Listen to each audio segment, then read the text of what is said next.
manje sithethana namanje sayilima insimu yakho yaseyidele sasivele silima minyaka yonke sithelela ngegalabashi.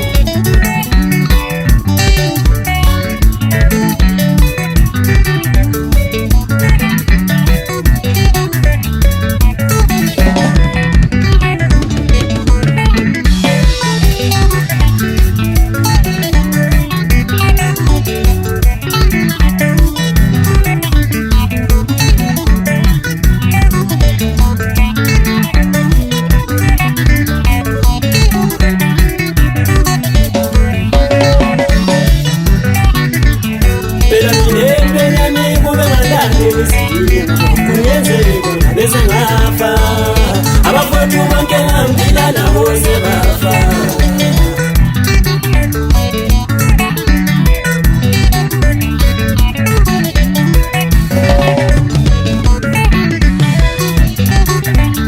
Phela mina ngikuba ngandane isidingo kuyenzeka bese bafa. Abafowethu bonke ngambila nabo sebafa.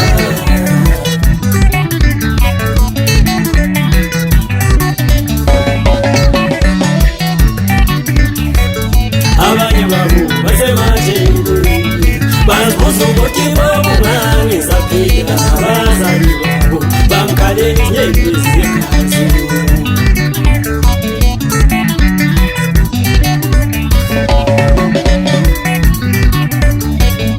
Abanye babo basemajele bazibuza ukuthi bobungani saphila abazali babo bamkhaleli nyembezi zegazi.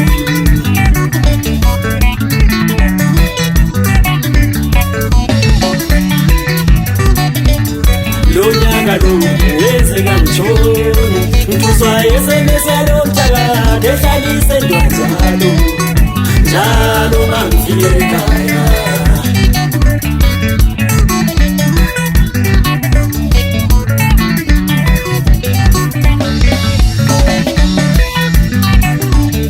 Lo nyaka lo yenzeka njalo Ntuswa yesemeselo mthakade Hlalise njalo njalo mangifike ekhaya.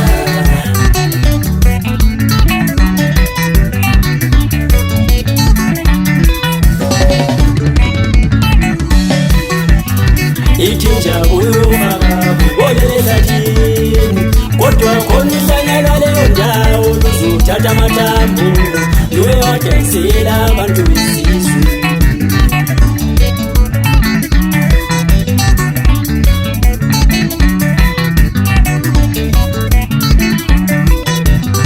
Ithi njabulo makabolela thini kodwa khona ihlanyelwa leyo ndawo luzothatha amathambo luyodayisela abantu besizwe. Bayafunga bayagomela abantu bona bathi izinga leqembu elitikisayo linyuke kakhulu ngeke sijike sesilapha. Omachuma ka-Orasenada Osipalo Sikhothele omama kaNtongo khuphuka leti ogugu uMamlambo labo baphikisa bekhona lebandeni ophumzile kanye nabo Sheroni baphikisa bekhona lemkhayeni madodana khuphuka leti utsho yena kaMasana.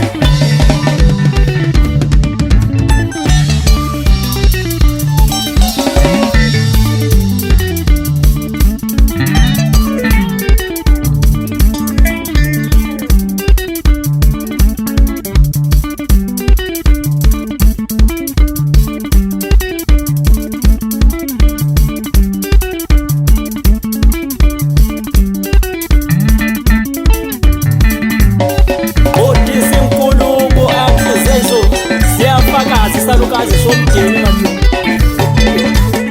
Yemara.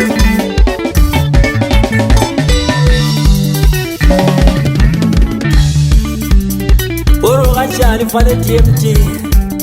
Kuyakhuluma umsize phansi khona le ndaweni yaseDikili. Yes bale zamholi. Uphathe kahle umama lo anantsho. Ufundise nabafana abancane umsebenzi mntana. best supporter from TK Edible Chagawa. Here's a great Pilisayo.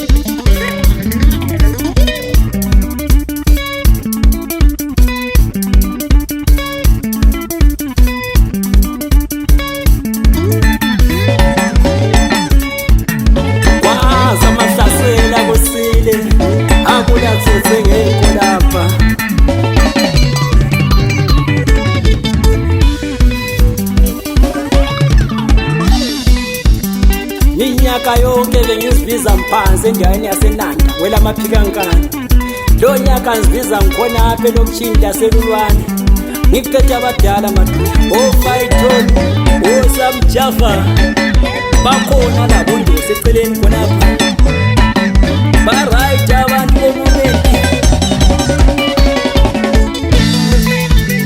malini Calabash mamphethu emthi yami.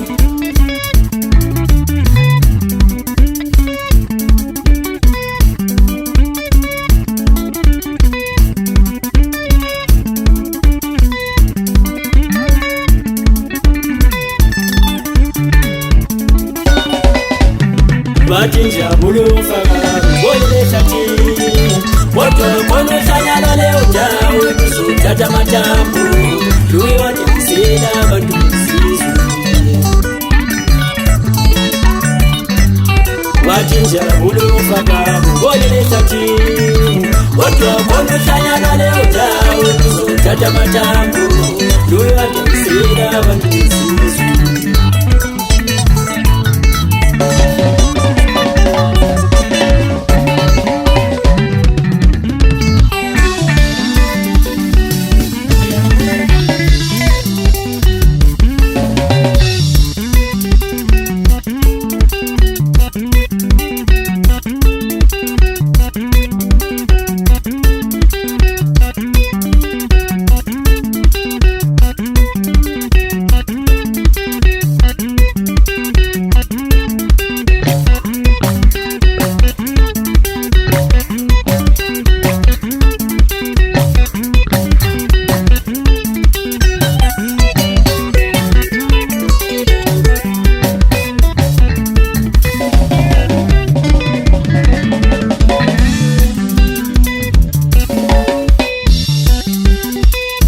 Sivivinya mdala samboleta uyafaka somdala ukhebheni sendaweni yakomakhaza abadala bami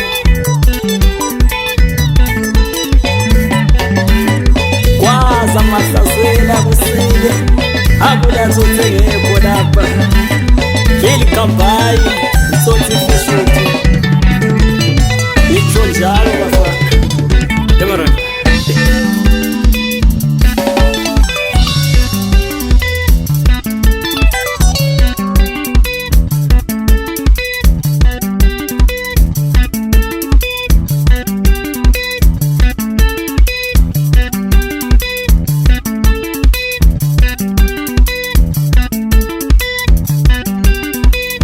Prosper batini komalanda mkhaya shwe utsho njalo unteshane phansi khona lelo kushinda komalanda madoda.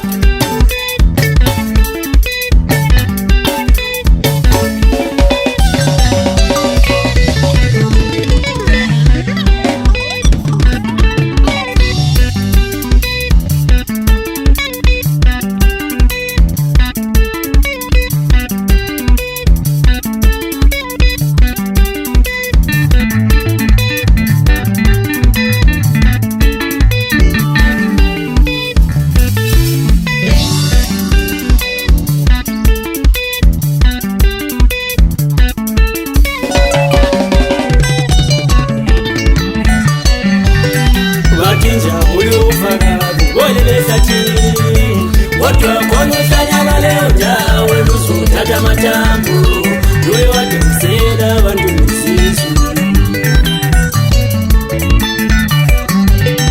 Watinja bulu kakabu Wole lotungeni Watu wakono shanyala leo jawe Lusu tata matambu Lue wate mseda bandu msisu Zikola lini zikatu 1,000